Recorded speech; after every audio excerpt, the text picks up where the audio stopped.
Just కొంచెం వెనక్కి, just కొంచెం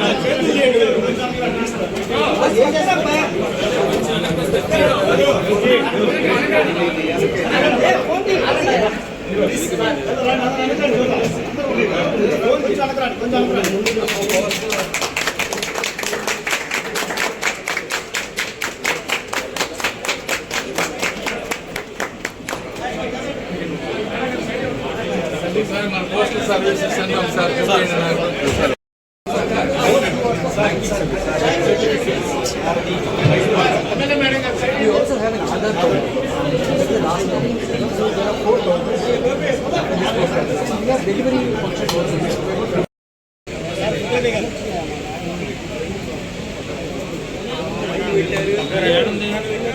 కొంచెం సెంటర్ రండి. వస్తారు అన్నీ వస్తారు.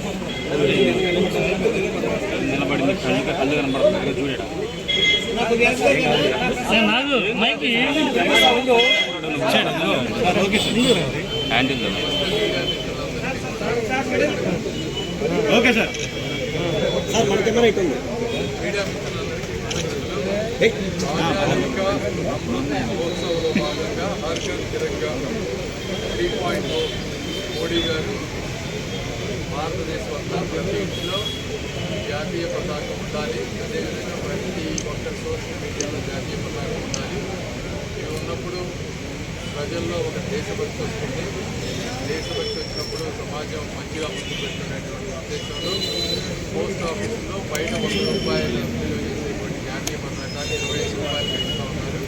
కాబట్టి అందరూ జాతీయ పతాకాన్ని కొనుక్కోవాలని, వాళ్ళ ఇంటిపై పెట్టాలని కోరుకుంటా ఉన్నాము. అదేవిధంగా సోషల్ మీడియాలో కూడా మీరు అందరూ చేంజ్ చేయాలని కోరుకుంటా ఉన్నాము.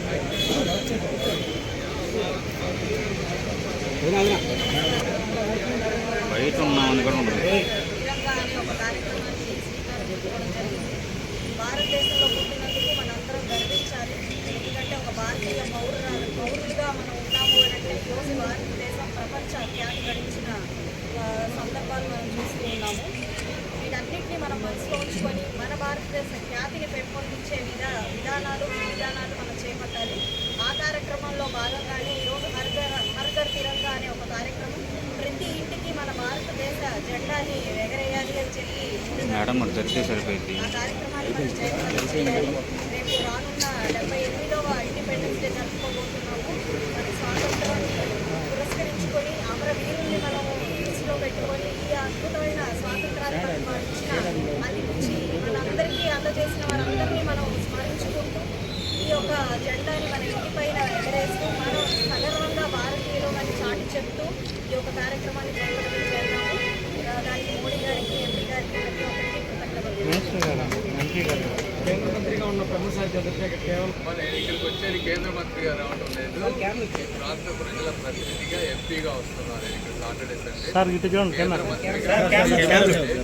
మండే టు ఫ్రైడే దేశవ్యాప్తంగా తిరుగుతూ ఉన్నారు. ఆంధ్ర రాష్ట్రం కాదు, అన్ని ప్రాంతాల్లో. ఈ మాజీ సీఎం మాత్రం అన్ని జిల్లాల పనిచేస్తున్నాడు.